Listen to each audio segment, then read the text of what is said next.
InsyaAllah malam ini saya akan sambung perbincangan kitab Tabarruk, kitab yang membicarakan tentang tabarruk dari perspektif Al-Quran dan juga hadis, yang mana dalam kitab ini dibincang secara terperinci berkait dengan bagaimana hukum bertabarruk, disentuh pelbagai aspek lah dari sudut hukumnya. Jadi pada malam ni saya akan sambung muka surat 52. Tu muka surat 52.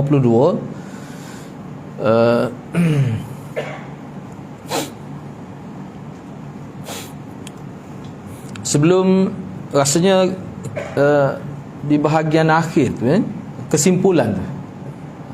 Di bahagian kesimpulan tu, sebelum kita masuk pada Al-Quranul Karim sebagai perkara yang paling diberkati oleh Allah Subhanahu wa taala. Jadi di bawah bab ini ada beberapa perkara yang perlu diberi perhatian. Ini bab yang kita akan bincanglah selepas daripada ini, berkait dengan Al-Quran sebagai kita kata perkara yang paling diberkati. Banyak perkara yang diberkati oleh Allah Subhanahu wa taala, tapi Quran ni nak kira sebagai sumber keberkatan hidup kita. Jadi bila sebut berkat, dia kena hadirlah dalam minda kita, kena faham molek. Bila sebut berkat ni maknanya kita akan dapat kebaikan, dan kebaikan itu selain daripada dia berkekalan, berterusan, dan dia juga melimpah ruah sifatnya. Itu ciri berkat. Kebaikan, dapat kebaikan, dan kebaikan itu bertambah, dan kebaikan itu berterusan. Itu dua perkara yang penting bila kita sebut tentang berkat. Itulah yang kita kehendaki. Maknanya untuk dapat berkat dalam konteks dua makna yang saya sebut tadi, dia betul-betul kena mengikut disiplin agama. Kalau tidak, kemungkinan tak akan dapat kelebihan itu. Itu yang kita bimbang itu. Baik, di bawah bab ini ada beberapa perkara yang perlu diberi perhatian. Yang pertama, penulis iaitu Dr. Nasib bin Abdul Rahman Al-Judai'in, dia menyebutkan perkara-perkara yang diberkati, yang mana perkara itu disebut dalam Al-Quran dan juga hadis-hadis Nabi SAW. Mana sekadar yang dia mampu berdasar pada ilmu dia cuba berkongsi dengan kita dalam kitab dia ni. Baik, ini saya baca ringkas-ringkas. Jadi penulis kitab ini menyebutkan sebahagian perkara yang diberkati, yang mana perkara itu tidak dinyatakan oleh syariat secara jelas, ya. Ni perhatian ni nombor kata WMJ 3589 ni tak tutup lampu ni. WMJ 3589 ni ambil perhatian ni, tuan pemilik kereta ni WMJ 3589, lampu tak tutup ni. Jadi penulis menyebutkan sebahagian perkara yang diberkati, yang tidak dinyatakan oleh syariat secara jelas, namun keberkatannya itu dapat diketahui dari segi keistimewaannya atau dari pengaruh-pengaruhnya. Jadi ada sesetengah perkara itu secara jelas tidak disebut dalam syariat secara khusus, tetapi banyak kebaikan. Dia akan sebut, kita akan bincanglah selepas ni. Ni kalau orang belajar kitab, dia panggil bara'atul istihlal lah. Ni kita sebut ni bara'atul istihlal. Mana maklumat awal yang kita akan bincang dalam bab ini. Tu dia sebut di sini. Yang ketiga, penulis kitab ini, beliau bertegas, dia tidak akan menyebut perkara yang diberkati yang tidak ada penjelasannya sama sekali daripada nas, sekalipun keberkatan itu ada di dalamnya. Kalau langsung tak ada dalam nas, secara isyarat pun tidak ada, dia tak akan sebut lah. Dia tak akan sebut. Kerana perkara ini kerana hal ini sesuatu yang diberkati tetapi tidak disebut langsung dalam nas, Quran, hadis, isyarat pun tidak. Itu banyaklah perkara yang mendatangkan kebaikan pada kita. Di samping tujuannya supaya perbincangan tidak menjadi terlalu luas, terlalu detail lah. Kalau tidak, tak padan dengan kitab dia ni. Ni kira-kira ringkas ni. Jadi mengikut beliau, pada hakikatnya semua yang disyariatkan oleh agama Islam itu diberkati. Baik diberkati itu dari sudut agama, dari sudut dunia. Mana berkat tu dunia pun ada, akhirat pun ada. Misalnya kita kata solat. Solat ni saya sebut macam mana, akan datang kita akan bincang.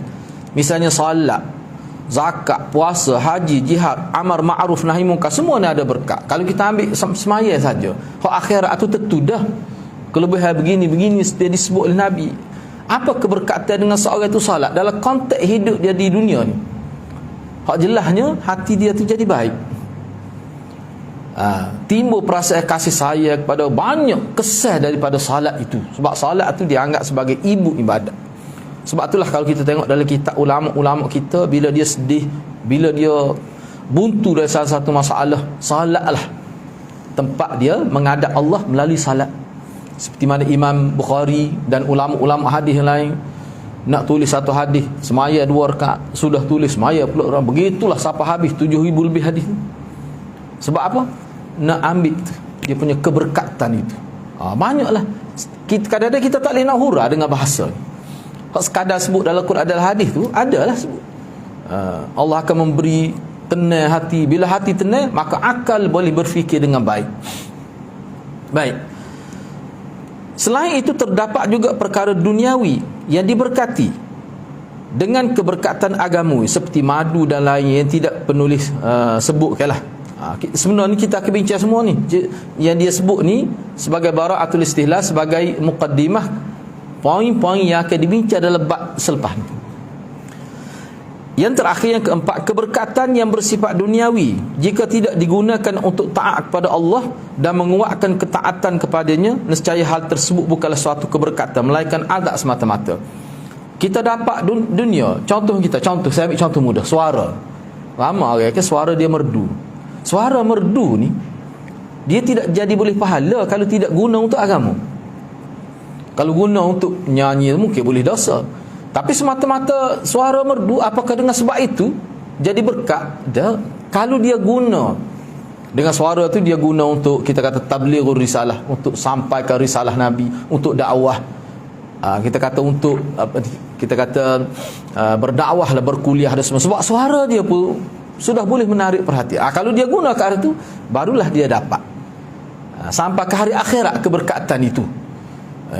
Mana kalau sekadar dunia saja, rugi kita. Berkat tu sampai dunia. Mana orang sanjung dia sebab apa? Suara dia merdu. Tapi di hari akhirat tak dapat apa. Silat-silat hari bulan, dengan suara itulah membawa dia ke neraka. Itu akan dibincang juga. Ni dia panggil sesuatu yang bersifat duniawi. Tetapi kalau kita guna, kita boleh olah dalam konteks taat kepada Allah. Perkara duniawi itu kita boleh dapat kebaikan sampai kepada akhirat. Itu kelebihan umat Islam. Banyaklah kalau nak sebut dalam hadis. Seperti mana disebut dalam hadis, memang banyak. Tak apalah, kita akan tengok selepas ni. Baik, sekarang ni kita nak masuk poin yang pertama, keberkatan Al-Quranul Karim. Ni perkara mula-mula diletak oleh tuan kita ni dari segi tertib tajuknya. Perkara yang paling berkat berbanding perkara-perkara lain, Quran sebagai mukjizat yang tidak tidak dihapuskan oleh Allah. Tak hilang di muka dunia Quran. Bila kiamat ni pun dia tetap tercatat di Lauhul Mahfuz. Ini Al-Quran. Sebab Allah jamin, Allah akan jaga. Allah sendiri beri jaminan. Baik, yang pertama, dalil-dalil tentang keberkatan Al-Quran. Ini panjang sebenarnya perbincangan ni. Dia bincang dalil-dalil dulu, kemudian dia sebutlah aspek-aspek berkat tu bagaimana. Bagaimana kita nak ambil berkat dengan Quran. Boleh kalau kita nak ambil berkat dengan Quran ni, kita letak Quran dalam kereta, sampai nyetak Quran kena panah. Boleh kalau kita nak buat gitu. Kerana nak ambil berkat gitulah. Tak baca pun. Sampai merah kulit. Nyetak, kira nyetak. Ayat mana? Tahu asal luar nyetak ni. Mana kalau gede? Jadi mana? Geleding puas Kelantan kot, terbuat air tu. Senang kat jadi rosak bila kena panah tu, dia jadi nyetak tu mudah. Jadi pun Saya pernah tanya tu, berapa tak Quran dalam kereta? Siapa punah tu temu Quran? Tak panah dia tak, kita duduk belakang nampak, tak kena panah matahari, kena cumi pula, sebab kata pembesar kena tu. Ajar kata tak bakar Quran. Dia kata apa? Dia tak siap. Ada lah hati dia tu maksud dia, tapi dia tak mahu ayat kita. Dia takut kita tanya tu. Nak ambil berkat lagu mana tak gitu? Tu tak ada hormat tu, tak tu kena panah gitu tu. Quran ni nama Al-Quran bermakna al-makruh. Quran ni untuk dibaca, bukan untuk diletak gitu. Dia ada sebenarnya. Antara pernah sebutlah bukan orang ni saya tanya. Dia kata saja, kata nak elok, takut tak suwi kemalangnya. Tak suwi kemalangnya. Pernah ke cuba kita tanya di Jaafar Rawah. Bawa Quran cetak pada ke accident sebutin bank Quran. Bukan so. Accident ni gua Musa. Hak tu bukan tak sebutin Quran, satu bank Quran saja. Saya terjemah. Bila nak terbalik betul lah. Tu berkat tu tak kena cara lah tu. Dia tak tahu nak ambil berkat daripada Quran ni lah mana. Akhir sekali dia letak dalam kereta, tak baca, panah nyetok Quran. Tu tak kena tu cara tu. Tak kena tu. Ada setengah tu Quran tu kecil nak baca tak boleh. Dia boleh pakai sama gimana nak ambil berkat. Tak kena tu cara berkat lagu tu. Kecil Quran besar ni. Nak baca pun tak tengok, nak tak nampak. Kita pakai spek pun tak nampak. Jadi apa faedah? Bukan gitu cara nak ambil berkat Quran. Baik, tak apalah, hak tu dia bincang kemudian. Sekarang ni di sini dikemukakan beberapa contoh dalil daripada Al-Quran yang mana Allah sebut tentang Quran itu dari sudut kelebihannya. Baik, yang pertama, dalil-dalil tentang keberkatan Al-Quran. Allah Subhanahu Wa Taala telah menyifatkan kitabnya yang mulia yang telah diturunkan kepada hamba dan utusannya, yaitu Nabi Muhammad sallallahu alaihi wasallam, dengan sesuatu yang diberkati. Hal ini disebutkan dalam 4 ayat Al-Quran berikut. Baik, ini sebagai peringatan. Dia sebenarnya kalau kita tengok dalam kitab, misalnya dalam kitab Mazhab Syafi'i, dia lebih bincang tentang selawat. Kalau dalam majlis gini ni hadir-hadirat, kalau mengikut ulama, ni saya ambil dalam Mazhab Syafi'i saja. Dia kata yang sunnahnya kita selawat tu selawat kuat lah, sekali saja mula-mula. Selepas tu bila dengar tu kita selawat dalam hati supaya tidak terganggu majlis tu. Itu yang disebut dalam kitab. Dalam mazhab Syafi'i, misalnya contoh kita kelas ni sampai waktu Isyak, bila saya sebut Nabi Muhammad sallallahu alaihi wasallam, malah hadir-hadir tak perlu sebut sallallahu alaihi wasallam, tak perlu gitu. Sebab dalam kitab awal-awal lagi ulama sebut ni dia ambil bagaimana, sebab dalam zaman Nabi pun ada juga kuliah gini, ada Nabi khutbah, ada Nabi kuliah biasa. Jadi Nabi sendiri pun sebut selawat tu. Kita tahu selawat sebab Nabi sebutlah. Jadi sahabat Nabi tu dia tidak selawat kuat. Bahkan sekali mula-mula tu selawat. Bahkan sahabat Nabi tak bagi salam pun kalau masuk dalam itu, dalam riwayat sebut. Jadi selawat dalam hati sudah dapat. Jadi mula-mula tu kita derah sikit pun sekadar untuk dengar di telinga kita. Lepas tu dalam hati dia berbeza. Kalau Syiah ni bila setiap kali sebut nama ni selawat, sebut nama email dia akan selawat tu derah lah. Sehingga kena bagi lalu supaya bagi lalu untuk LL. Itu kalau kita boleh lihat bagaimana cara pengamalan selawat antara sahabat Nabi dengan puak Syiah. Kalau Syiah ni kuat, sekejap-kejap selawat, itu perangai puak Syiah. Kalau tengok dalam kuliah-kuliah dia boleh nampak lah. Itu cara dia tu min da'bi Syiah, itu budaya dia, budaya. Tapi kalau dalam kitab-kitab kita Ahlussunnah wal Jamaah, misalnya dalam mazhab Imam Syafi'i ke, kalau kita tengok dia sebut mula-mula tu dalam majlis. Sebab apa? Majlis tu akan terganggu. Jadi tercapai juga maksud dengan kita kata dalam hati. Begitu. Sebab itulah Ibnu Hibban dia kata anjuran dalam hadis-hadis Nabi supaya kita selawat ni sebenarnya adalah merupakan satu isyarat daripada Nabi supaya kita belajar hadis. Sebab bila belajar hadis lah paling banyak sebut nama Nabi. Itu kata Ibnu Hibban. Ibnu Hibban kata gitu. Jadi hadis-hadis, sebab tu hadis-hadis kena ingatlah. Kita ni tempat rujuk kita dalam kita nak beramal dengan agama ni sahabat, kerana mereka generasi yang diiktiraf oleh Allah dan juga Nabi SAW. Tak akan sesat ikut para sahabat, dijamin oleh Allah dan Rasul. Baik, Allah berfirman dalam surah Al-An'am ayat 92, wa hadha kitabun anzalnahu mubarakun musaddiqul ladzi baina yadayhi walitunzira ummal qura wa man hawlaha والذين يؤمنون بالآخرة يؤمنون به وهم على صلاتهم يحافظون.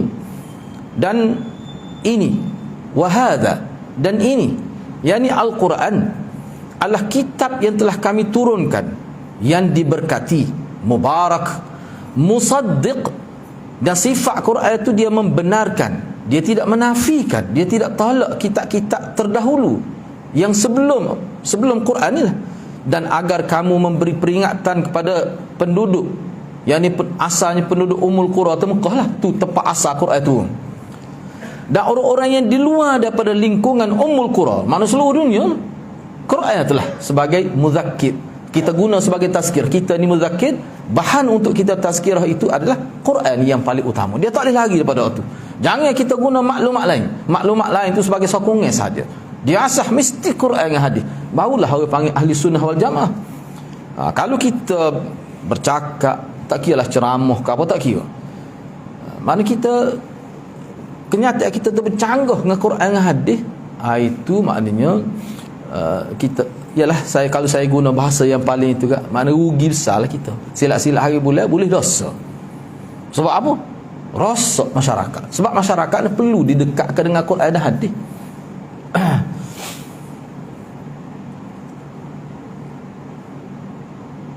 Orang-orang yang beriman kepada adanya kehidupan akhirat tentu beriman kepada Al-Quran, dan mereka selalu memelihara salatnya.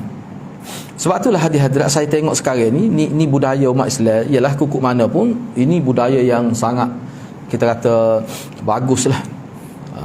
Dengan adanya internet dan masyarakat kita ni pun sekarang ni belajar, lebih maju dah sistem pendidikan tu. Kadang-kadang orang kita kata orang-orang, ialah peringkat veteran ni pun kita kata tak, kemai maklumat. Sebab apa? Telefon. Dia boleh ambil, boleh buat perbandingan dalam isu-isu. Satu isu tengok orang ni kata gini, akhir sekali orang cerdik dia boleh fikir. Bagi saya itu salah satu bentuk fenomena yang Allah wujudkan di zaman kita untuk sebar maklumat yang benar, dan dengan itu umat boleh membezakan bainal haq wal batil, antara benar dan salah itu. Dia boleh buat perbandingan. Yang salah pun ada, yang betul pun ada. Buat perbandingan sendiri lah. Buat perbandingan sendiri. Allah juga berfirman, jadi dalam ayat ni jelas bahawa Quran itu mubarak, hati yang kita nak. Wa hadza kitabun anzalnahu mubarak, musaddiq tu seterusnya tu sifat dia lah. Ni pun mubarak ni sifat pertama yang disebut di sini. Saya sebut sifat tu maknanya dari segi i'rabnya apa ni, jadi khabar, tapi maknanya tu dalam bentuk tu. Maksud sebuah kitab yang diberkati. Sifat dia tu diberkati. Kitabun tu ialah, maknanya mubarak tu jadi sifat pada kitabun tu lah. Tu. Jadi Quran tu sifat dia gitu. Sifat pada khabar itu. Jadi itu saja kita nak fokus, tidak nak bincang tentang tafsir. Kalau tidak jadi panjang lah. Itu saja. Mana Quran ni Allah disebut mubarak. Jadi mubarak ni hadirat, kalau kita tengok dalam kitab-kitab ulama lah, ya bincang tentang kawan dalam tafsir ke apa, gapo dia kita kata Quran ni hak paling minimum, paling sikit semua umat Islam boleh ambil. Gapo dia? Baca dia. Walaupun tak tahu buta makna pun. Kadang-kadang tak betul baca pun dengan sebab kelemahan diri. Dalam hadis pun sebut. Kan ada orang baca Quran tapi ya tata'ata, tersekat-sekat, gagak-gagak baca, tak mahir lah. Tapi dia belajar nak buat macam mana. Kalau ada di kala kita ni guru-guru Quran, dia boleh tahulah. Saya dulu pun pernah sebelum kahwin, masa belajar kita mengajar Quran, macam-macam jumpa. Bahkan setengah-setengah anak murid kalau tak mari ke lega gitu. Kalau dia mari serabut buat lalu. Apa?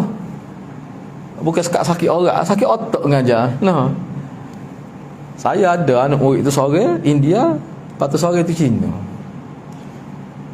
Hak lain tu Melayu, tapi dia ni bagus.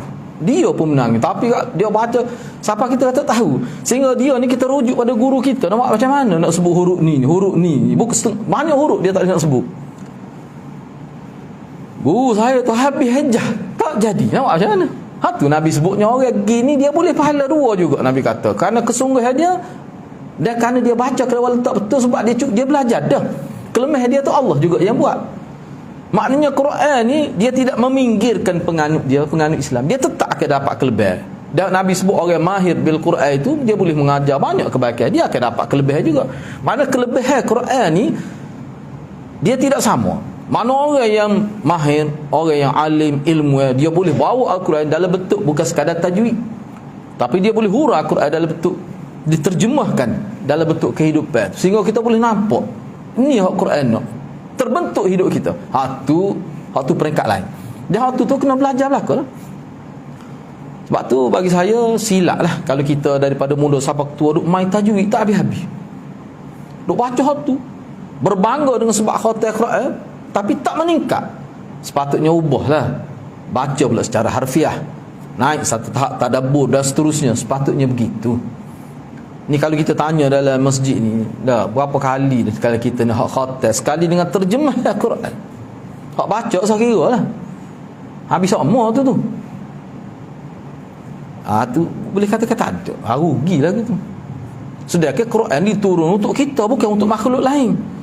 Dr. Yusuf Qardawi tulis sebuah kitab, Kaifa nata'amalu ma'al Quranil Karim. Bagaimana kita nak berinteraksi dengan Quran. Maknanya bila kita baca Quran, kita nak bagaimana kita nak urus diri kita supaya kita sedang memahami kehendak Allah terhadap kita. Allah sedang berinteraksi dengan kita. Nak faham lagu mana?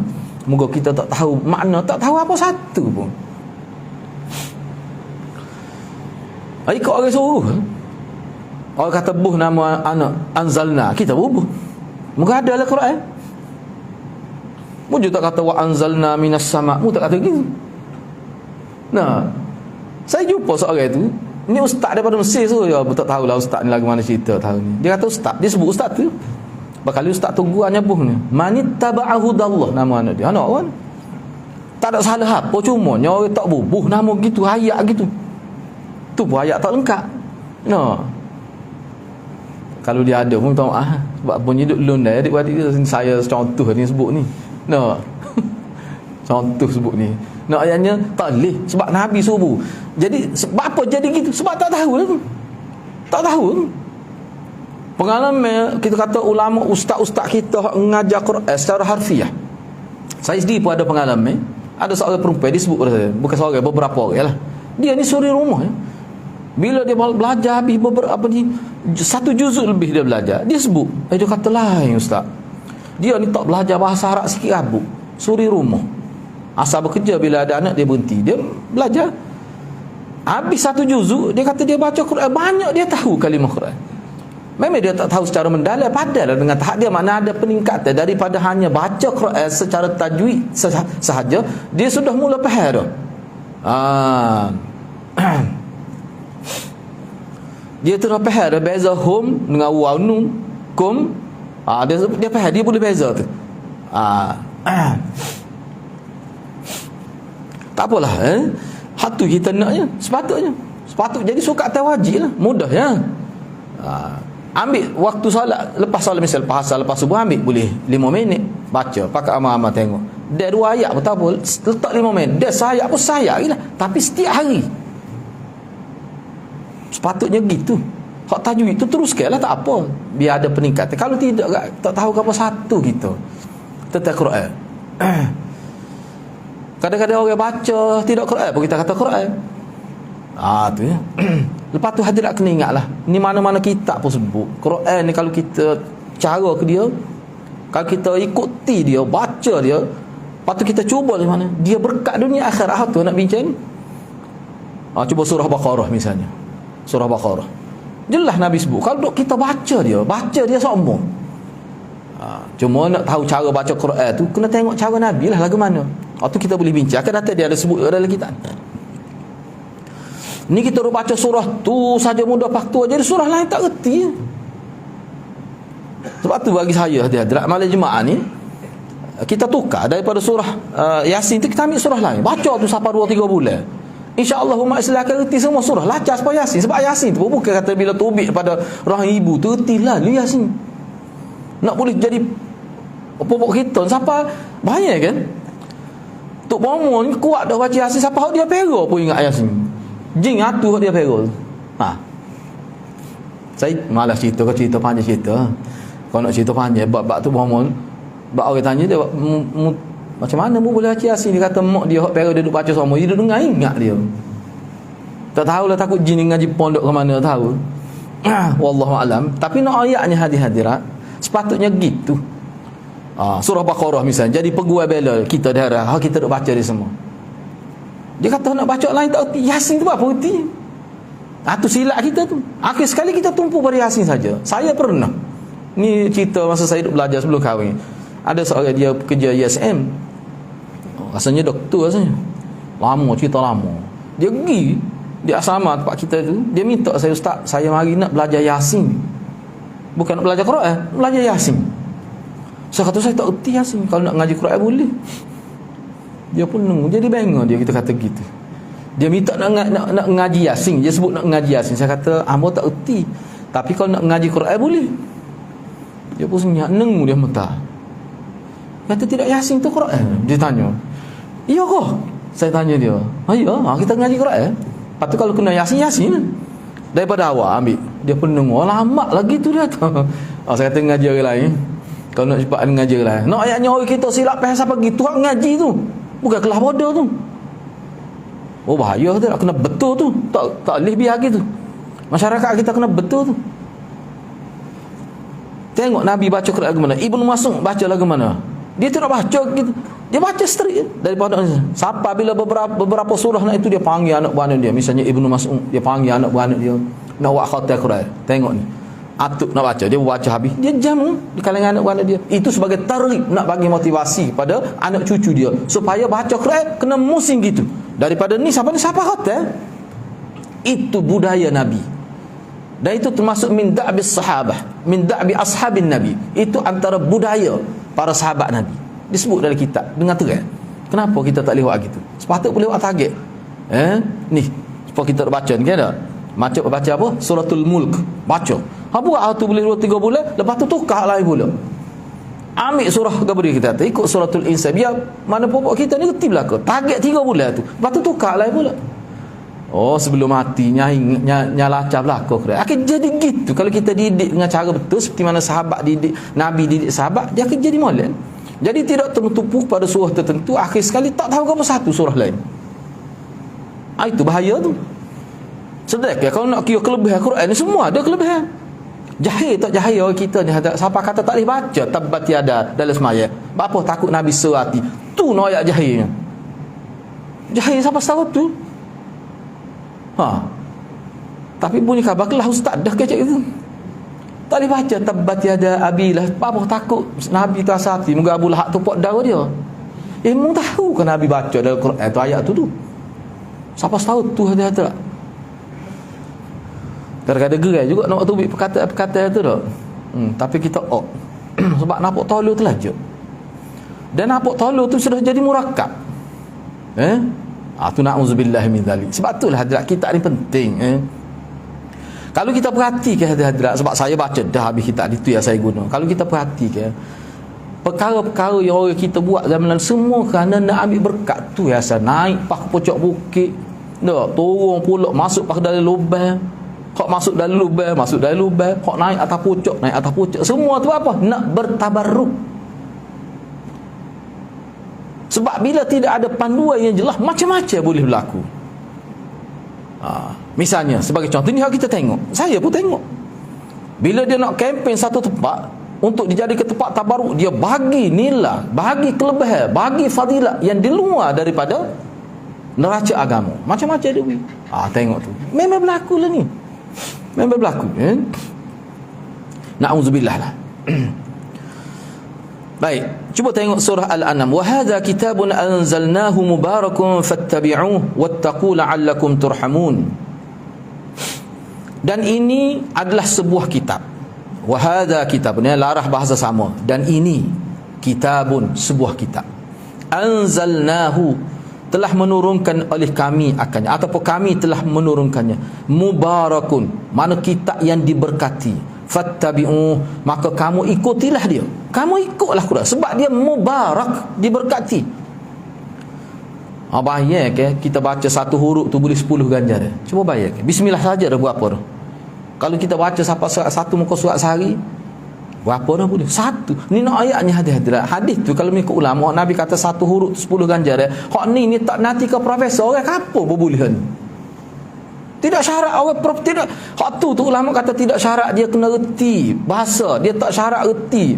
Dia syaratnya baca betul ya. Tu pun kalau ngaji dah tiba tak betul lagi kerana kelemah diri pun dapat juga 10 ganjaran. Maknanya daripada orang kampung siapa paling cerdik profesor tu, dia akan dapat 10 ganjaran. Tu Quran. Ada ke sebuah kitab ataupun zikir-zikir wirid-wirid yang diajar oleh sesiapa yang boleh menandingi kelebihan Quran. Sebab tu Imam Suyuti rahimahullah dari kitab Al-Itqan fi Ulumil Quran memang disebut tu kan, hadis-hadis Nabi, Nabi sebut tentang hadis Nabi tu, hak tu sebagai tambahan kepada Quran saja. Hadis-hadis Nabi tak nak lawan, tapi bila Nabi sebut kita boleh amal. Sebab Nabi sebut, tapi hak tu sebagai pemangkin kepada Quran, tambahan kepada Quran. Maknanya kalau kita faham oleh, kita tak akan ambil hak lain selain pada Quran dan hadis. Sebab kalau hadis jelas bernabi pun tu tambahan pada Quran. Maknanya Quran ni hak umdahnya. Hadis tu adalah fudlah. Sebagai pemangkin tambahan saja. Hak asalnya Quran. Sebab tu ulama kata kalau kita zikir dengan zikir Nabi, siapa tak baca Quran? Salah tu. Salah tu. Subhanallah wa bihamdihi subhanallah azim, moga hak tu tinggi kada sebutlah tu. Siapa tak baca Quran? Hak tu berapa kita kata? 5,000 sehari. Oh, 5,000 sehari. Ha. Quran tak baca sikit apa? Tak kena, salah tu. Salah tu. Salah tu hadis-hadis dari sudut pengamalan. Dari segi sunnahnya tak betul. Quran ni kok mana pun. Baik, yang ketiga. Ayat yang ketiga, surah Al-Anbiya. Wa hadza dzikrun mubarakun anzalnah afa antum lahu munkirun. Dan Al-Quran ini adalah suatu kitab yang mempunyai berkah, yang mempunyai berkat yang telah kami turunkan. Maka mengapakah kamu mengingkari? Berapa ayat tu? Tiga contoh ayat tu sebut Quran ni mubarak. Ayat yang ketiga surah As-Sad, kitabun anzalnahu ilaika mubarak liyadabbaru ayatih waliyatadhakkara ulul albab. Kitabun, situ dia buat, maknanya hadza kitabun juga tu sebenarnya. Kitabun, ini adalah sebuah kitab, yakni Quran lah. Anzalnah, telah kami turunkannya, ilaika, kepada engkau. Engkau di sini maksud Nabi Muhammad, hak mula-mula sekali. Khitabkan ni li nabiyina Muhammadin sallallahu alaihi wasallam. Mubarakun, yang diberkati. Liyadabbaru, supaya kamu bertadabbur ayat-ayatnya, supaya kamu ambil peringatan, kamu cuba faham ayat-ayat dia walaupun secara ringkas. Inilah tadabbur. Kita tadabbur ni hadrat, mana peringkat yang rendah. Kalau tafsir tu dia tinggi lagi.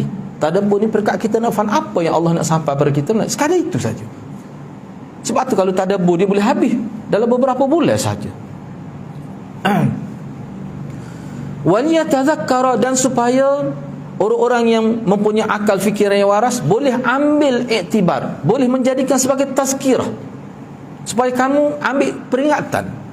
Orang-orang yang ulul albab ni orang cerdik lah, orang pintar, orang yang waras, mempunyai fikiran yang waras, dia boleh ambil peringatan dengan Quran. Baik, sebagaimana berkah adalah tetap. Berkah ni dia ulas semua. Ni kitab ni dah sampai akhir ni dia sebut ni, dia ulas semua. Sebab dia kitab ni kalau baca semua ni lah, tebal juga ni terima dia ni. Kalau siapa habis, siapa tempat kosong tu, maknanya 970 muka surat, termasuk muka kosong di belakang. Cuba baca dia. Dia tekan sama.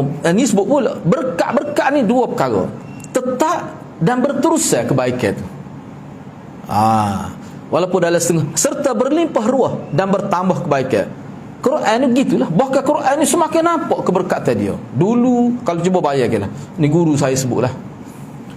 Guru saya sebut Maulana, tak ingat tahun 93 ataupun 94 gitu, dia pernah sebut. Mungkin saya tidak belajar sana. Dia kata di India pada waktu tu judul kitab-kitab tafsir yang ditulis oleh ulama India dalam 400 judul. Mana 400 kitab tafsir zaman tu, tahun 93 gitu. Enggak siapa lah ni tak tahu. Kita ni kalau kitab tafsir orang kita tulis dalam bahasa Melayu berapa? Terjemahan tu ada hak tulis. Ada lah beberapa boleh bilang jari. Tu pun tak habis lagi 10 hari. Tapi sana tahun 93 tu 400 lebih dah. Maknanya tumpu terhadap Quran oleh masyarakat dia. Sebab tu orang dulu orang nak ngapa Quran di sana dulu. Tapi lah ni alhamdulillah banyak tempat kita ni. Sungguh-sungguh tempat ngapa Quran tu berkat siapa Nabi pergi semaya. Tu ada bukan main-main. No, Nabi pergi semaya di masjid. No, ayat ni berkat. Tu.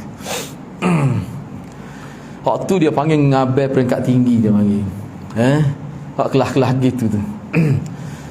Kecek dia pada-pada tu. Sebab duduk depan kita ni bukan orang ciri-ciri belakang ni. Dia kecek biar kita kena fikir gini, bila kita nak kecek jangan ingat duduk depan kita ni orang tak ada maklumat. Kadang-kadang orang depan kita lebih bermaklumat daripada kita. Saya jumpa seorang tu dia pencing. Dia kata Hanan ustaz, pencing tak ada nak agama, bahasa Inggeris cuma bahasa Arab tadi. Gaklah ni bahasa Inggeris dia boleh sehingga dia tahu kita hadis. Dia boleh royak ni hadis ni berdasarkan kepada kitab ni, hadis ni maudhu'. Sebab dia kata dia tak ada kerja mengenai pencing awal, dia duduk cari lumayan dia cari hadis. Dia penuh aplikasi hadis-hadis lah ke dalam telefon dia. Sebab tu dia beli telefon ke mahal. Rumah pula ada desktop pula. Dia kata saya tak ada kerja ustaz. Lumayan ni saya sehari. Cuma orang tak anggap ustaz dia. Kalau semaya tarawih 8 ke 20, dia boleh huraikan lebih dari ustaz. Ni neng gitu. Oh dia molek kata pak cik. Oh dia kata kifece ni tak ada kerja. Dia sebut gitu. Dia orang cerdik. Tu. Dan bila dia bercakap, lah ni dia proses duk ngaji usul hadis. Dia pergi ngaji, lepas tu dia tak faham dia tanya, lepas tu dia rujuk. Mungkin lah ni dalam bahasa Inggeris pun banyak orang mengajar dalam internet. Dia ambil manfaat. Boleh ilmu. Sebab tu hadirat kena ingat orang depan kita ni bukan bodoh. Jadi kalau nak jadi pengkelas cuba kecek molek. Berhati-hati kecek. Jangan duk kecek benda-benda tak nasabah.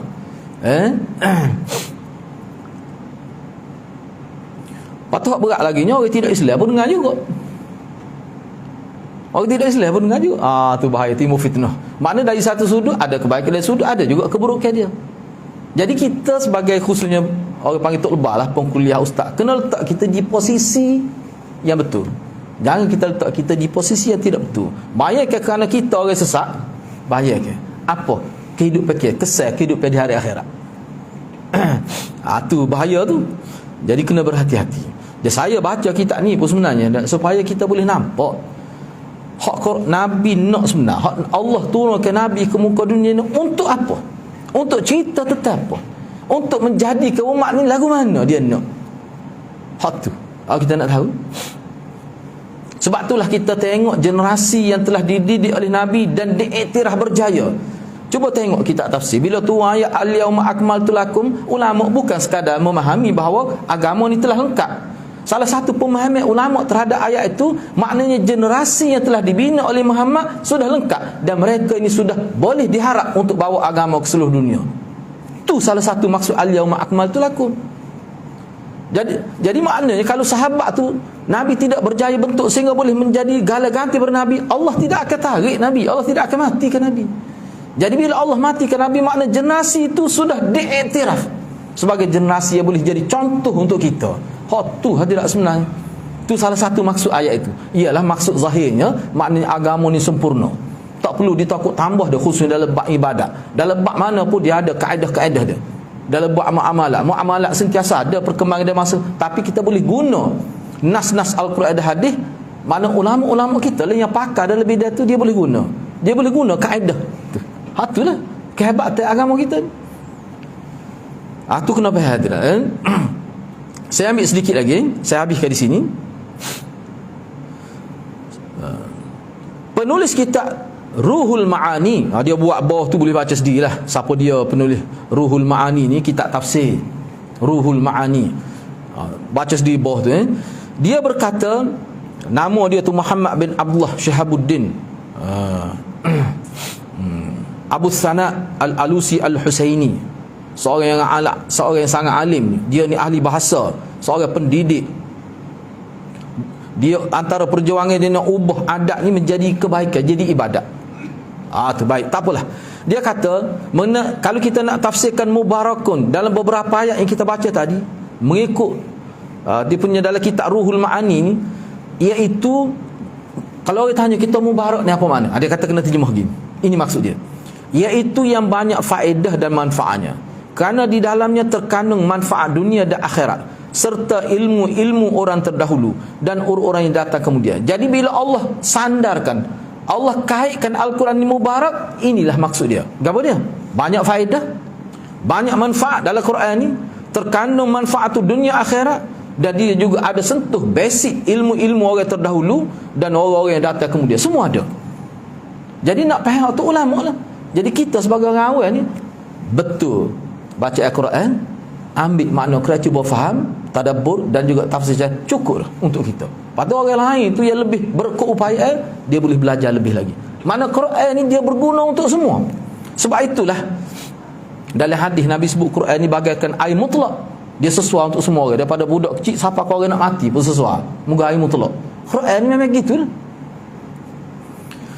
Asy-Syankiti rahimah dalam kitab dia Adwaul Bayan, dia kata, ni saya ambil sedikit kita habiskan ada satu perenggan lagi. Asy-Syankiti berkata dalam kitab Adwaul Bayan, maksud ayat tersebut ada sebut kitabun anzalnahu mubarakun. Tu ayat-ayat seumpama itu bermaksud berlimpahnya kebaikan dan keberkatan, kerana di dalamnya terdapat kebaikan sama ada dunia dan akhirat. Dalam kitab Tafsir Ar-Razi disebutkan para ulama ahli makna, mana ulama yang meninjau Al-Quran dari sudut fiqh bahasa Arab, apa dia kata? Dia kata kitabun mubarak dia bermaksud banyak kebaikan dan berterusan keberkatan, yang memberikan khabar gembira dalam bentuk pahala dan keampunan, serta melarang berbuat keburukan dan maksiat. Kalau kita perhatikan beberapa perkataan ni, hadirat, kalau kita ikut ni, banyak mana dah kita boleh kebaikan. Buat benda baik, jangan buat benda tak baik. Larang orang buat benda muka, hak tu sahaja pun sebanyak mana dah terbentuk masyarakat. Kalau masing-masing pok kita yang ada sekarang ini ada semangat buat benda baik, suruh orang buat benda baik, dalam masa yang lama, dalam masa yang sama dia sekat orang buat benda jahat, dia larang, dia nasihat. Kalau ada hak tu pun sebanyak mana dah kita dapat kebaikan dalam masyarakat kita. Yang terakhir sebelum itulah, Ibnul Qayyim rahimahullah berkata, Al-Quran lebih berhak untuk menyandang nama mubarak, sesuatu yang diberkati, daripada nama-nama lain. Kalau kita nak kata mubarak, Quran lebih berhak dapat daripada benda lain. Sedangkan benda lain ni ada juga kebaikan, bukan Quran saja, benda lain pada juga. Tapi kalau nak kira hak berhak, paling berhak Quran, kerana dalam Quran itu berlimpah kebaikan dan manfaatnya, serta aspek-aspek keberkatan di dalamnya. Hak tu kita akan bincang selepas ni tentang Quran. Kita akan nampaklah hadirat. Jadi saya setakat itulah dulu. Sebab itulah hadirat, Quran ni dia kena baca. Kalau Imam Ghazali kat dia kata baca lah, walaupun ayat asal ke baca, tapi biar berterusan. Tak pelik dalam muka telefon ada. Telefon ada, lepas tu dia boleh, kita boleh itu, kita berhenti sekat mana, kita boleh. Ada kaedah dia lah. Berhenti sekat ni, tekan tu, dia tu bila lalu tempat kita berhenti tu. Mudah lah. Nak hanya mudah zaman ni. Begitulah hadirat. Mudah-mudahan Allah berkati kita semua. Aku qouli hadza wa astaghfirullahal azim li wa lakum. Wassalamualaikum warahmatullahi wabarakatuh.